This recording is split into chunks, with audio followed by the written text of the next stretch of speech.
Estamos en 2012, Airbnb acaba de cerrar su serie C, la tercera ronda de financiación, con Peter Thiel, el tipo que cofundó PayPal, que fue el primer inversor externo de Facebook y que se hizo famoso por apostar a empresas que crean categorías completamente nuevas. Y su apuesta es de 150 millones de dólares. Airbnb tiene 3 años, está creciendo exponencialmente y los tres fundadores invitan a Thiel a la oficina de Berlín para mostrarle las métricas. A mitad de la conversación, Brian Chesky, uno de los fundadores, le pregunta: ¿cuál es el consejo más importante que nos puedes dar? A lo que Peter Thiel le responde: Don't fuck up the culture. Chesky esperaba cualquier cosa, seguramente menos eso. Esperaría como estrategia de expansión, optimización de producto, métricas clave, pero no eso, y le pide que elabore. Y Till le dice que una de las razones por las que invirtió en Airbnb fue la cultura que habían construido y que tenía como un consejo que era que una empresa cuando alcanza cierto tamaño tiende a cagarla, ¿no? Y Chesky se queda con esa frase y a finales de ese año escribe una carta al equipo que no la titula Nuestros valores o un deck de cultura, sino que la titula exactamente con esa frase que le dijo Peter Thiel: Don't fuck up the culture. Bienvenido o bienvenida al Manifiesto a la Deriva, una newsletter que sale los domingos para ordenar ideas, compartir dudas y explorar desde el diseño del negocio y la cultura cómo se construyen empresas con sentido. En el manifiesto anterior vimos tres cartas fundacionales escritas en el momento de fundación o salida a bolsa. La de Sony en 1946, la de Amazon en 1997 y la de Selmen en 2026. Todas en el momento donde empiezan, ¿no? Hoy vemos un momento de cambio, un momento donde el éxito quizá amenaza con destruir lo que hizo posible su propio éxito, porque seguramente hay un punto en la vida de toda organización donde las reglas que funcionaban cuando se es 20 no son las mismas o dejan de funcionar cuando se son 200, ¿no? Donde la cultura que era tácita tiene que volverse explícita, donde lo que antes se transmitía de forma natural ahora necesita un documento y un proceso, y ese punto es peligroso, ¿no? Puedes hacer dos cosas, puedes escribir un póster motivacional en la pared y pensar que la gente lo va a seguir, o escribir una constitución operativa que funcione como brújula en esos momentos de decisiones difíciles y del día a día, ¿no? Chesky seguramente escribió este tipo de carta segunda, ¿no? Y al caso de hoy le he llamado cultura como proceso. Volvemos a diciembre de 2012. Chesky escribe la carta a sus empleados y empieza contándoles esto que mismo que os estaba contando, ¿no?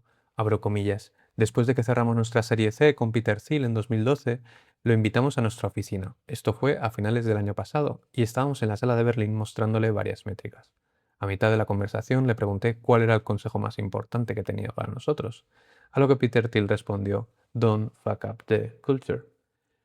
Em, todas las citas de la carta de todas las citas de la carta de Chesky están traducidas del original en inglés al castellano pero bueno, he dejado como esta parte del título por conservar su formulación original. Y igualmente os dejaré en los links la carta está en concreto y la carta anterior que comentamos del manifiesto, ¿vale?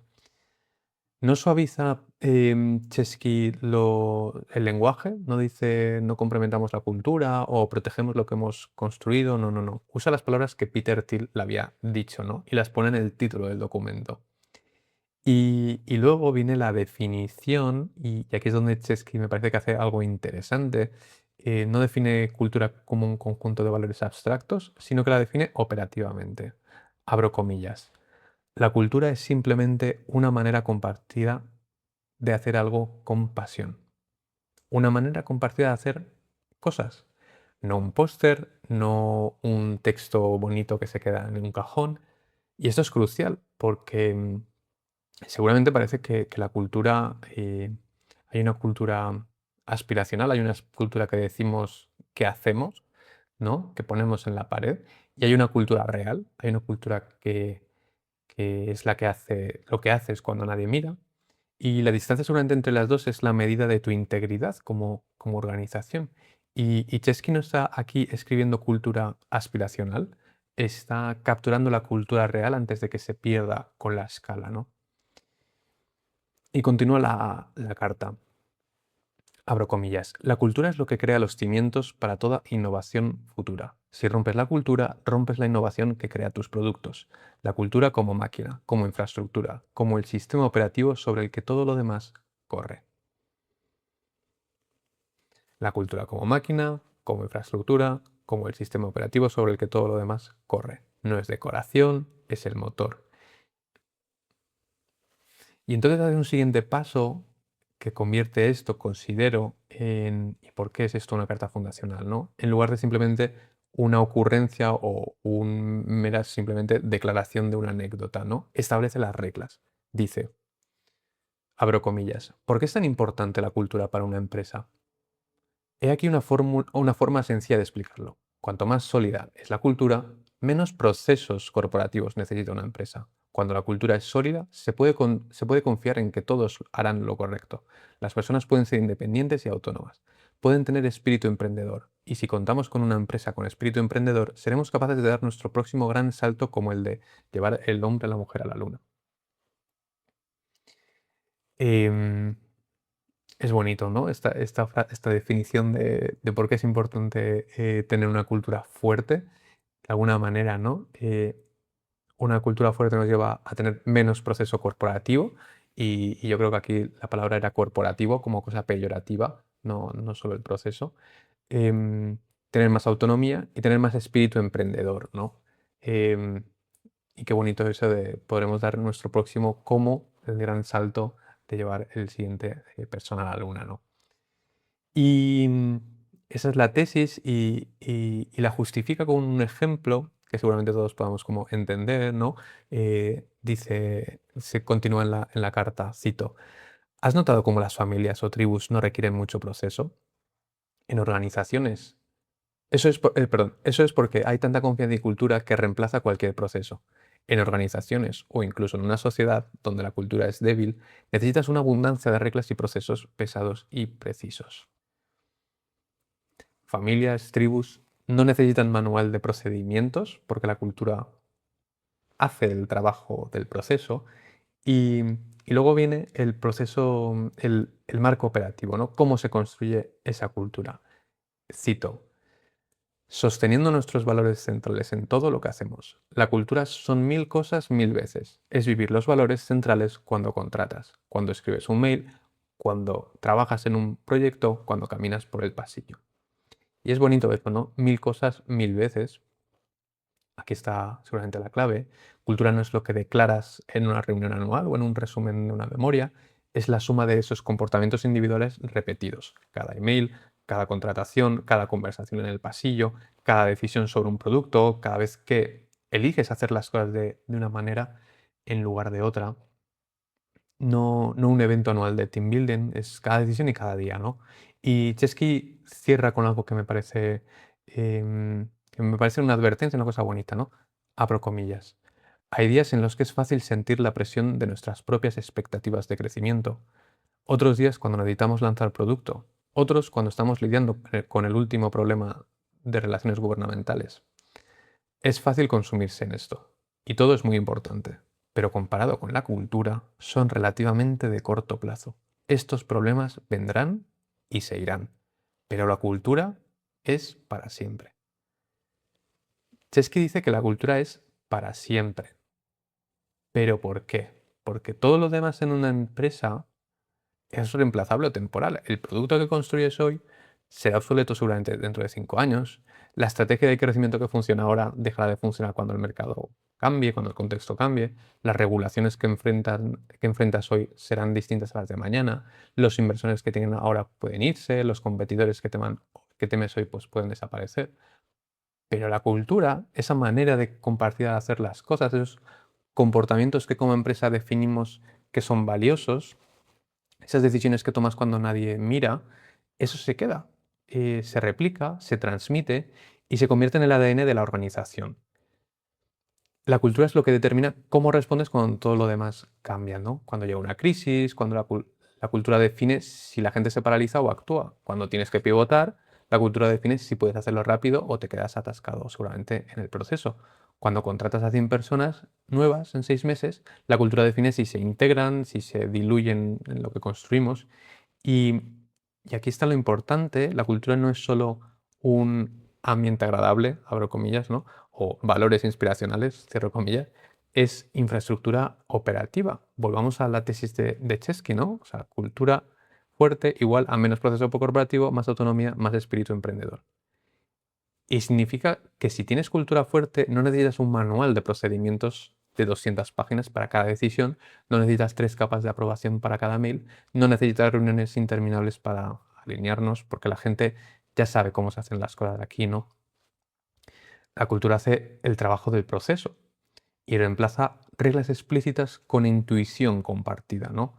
Familias y tribus operan así, como hemos visto, no tienen organigramas ni manuales, tienen cultura y por eso pueden moverse rápido, adaptarse, tomar decisiones sin consultar a un comité, ¿no? Las empresas con cultura débil necesitan proceso porque no tienen otra cosa, porque no pueden confiar en que la gente haga lo correcto por instinto y tienen que escribir reglas para todo. Y cuanto más proceso añades, más lenta se vuelve la organización, más burocrática, más política, ¿no? Por eso Chesky dice que la cultura es lo que crea los cimientos para toda innovación futura, porque sin cultura fuerte no puedes moverte rápido, y si no puedes moverte rápido, no puedes innovar. Pero hay algo más, seguramente la cultura muchas veces es de las pocas cosas que te pueden copiar, porque un competidor te puede copiar el producto, te puede copiar tu modelo de negocio, puede contratar a tu gente, puede levantar más dinero que tú, pero seguramente no puede copiar tu cultura, porque la cultura no es un conjunto de declaraciones, es la suma de miles de decisiones, de comportamientos, de interacciones, de rituales que se han repetido durante años hasta convertirse en la manera natural de hacer las cosas en esa compañía, ¿no? Y eso no se puede replicar comprando la misma app o contratando a la misma gente. Es una manera, algo orgánico, algo único, ¿no? Y por eso puede durar 100 años, ¿no? Por eso cuando el producto ha cambiado 10 veces, cuando la estrategia ha cambiado, cuando los fundadores ya no están, la cultura sigue ahí defendiéndolo todo, ¿no? De alguna manera, ¿no? Y definiendo esos estándares fundacionales, por así decir. Por eso Chesky no escribe esta carta como un ejercicio de branding vacío, la escribe seguramente como un acto de conservación y en un momento en el que necesitaba capturar la cultura antes de que la escala, esa inversión y lo que iba a venir, la destruyese, ¿no? La necesitaba hacer explícita antes de que se vuelva implícita de nuevo. Em, Implícita de nuevo me refiero en plan que implícita que se diluyera y que pues irreconocible, ¿no? La necesitaba como verbalizar, explicitar y que se viviese, ¿no? Porque una vez que la pierdes seguramente no la puedes recuperar o es más difícil de recuperarlo, ¿no? Y hay algo que une a los casos que hemos estado viendo, a Sony, a Bezos, a Amazon, o sea, Sony, Amazon, Selman y Airbnb, y es esto, ¿no? Que convierten lo implícito en explícito en el momento exacto donde lo implícito quizá ya no alcanza, ¿no? Vimos la semana pasada a Ibuka en 1946 que sabía que con 20 ingenieros que se conocían de la guerra podían operar por intuición compartida, pero que si querían escalar necesitaban escribir las reglas antes de que las reglas se perdieran. Vimos en Bezos en 1997 que sabía que con la salida a bolsa llegarían inversores que no compartían su visión de largo plazo y que necesitaba ponerla por escrito antes de que Wall Street la impusiera otra, ¿no? Impusiera otra forma de hacer las cosas. Y hemos visto hoy que con Chesky en 2012 sabía que con 150 millones de Peter Thiel y un crecimiento exponencial vendrían cientos de personas nuevas que no habían vivido los 3 primeros años, ¿no? Y necesitaba capturar la cultura antes de que se diluyera, ¿no? El momento bisagra no solo es cuando fundas, es cuando la amenaza con romper, es cuando la escala amenaza con romper lo que construiste a mano, ¿no? Y ese momento requiere un texto no decorativo, constitucional y que sirva para tomar decisiones, ¿no? Hay algo más que Chesky entiende y que no siempre se dice en voz alta o es complicado, es que la cultura de una organización muchas veces requiere de un compromiso directo de esos líderes, ¿no? De esa parte de liderazgo de las compañías, ¿no? Peter Levine, socio de Andreessen Horowitz, una de las firmas de venture capital más influyentes de Silicon Valley, lo pone así, cito. No importa lo que está escrito en una taza de café o en una diapositiva de comillas, cultura, lo que haces como CEO día a día y cómo te comportas definirá la cultura de tu empresa. Si un CEO grita, la organización grita, si es política, la organización se politiza, si tiene una oficina grande, todos querrán una oficina grande. Si es operativamente detallada como hacemos las cosas, pues la organización se volverá operativamente detallada. La cultura no se declara, se practica y se practica desde arriba.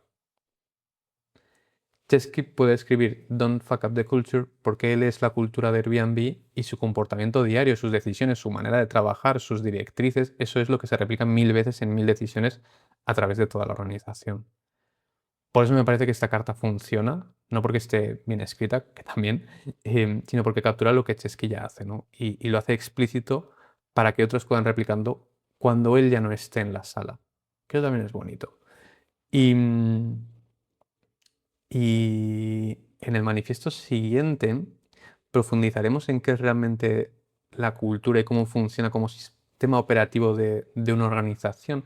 Porque es verdad que investigando sobre en concreto esta carta de Airbnb me encontré con esta empresa, bueno, con esta empresa de Venture Capital, con la de ADA16 de Andresen Horowitz, em, y tenían un manifiesto cultural que escribieron interesante y también han escrito mucho sobre cultura. Entonces me parecía como interesante de alguna manera pararme un poco y rescatar alguna de las cartas que han escrito y comentarlas. Ya sé que teníamos pendiente la carta de Cloud, con la constitución de Cloud, que comentábamos que la íbamos a comentar, pero quizá la vamos a retrasar un poquito, ¿no? Y nos vamos a detener un poquito más en todo este tema de cultura. Y también porque Cloud, bueno, es interesante lo de Cloud porque es casi como...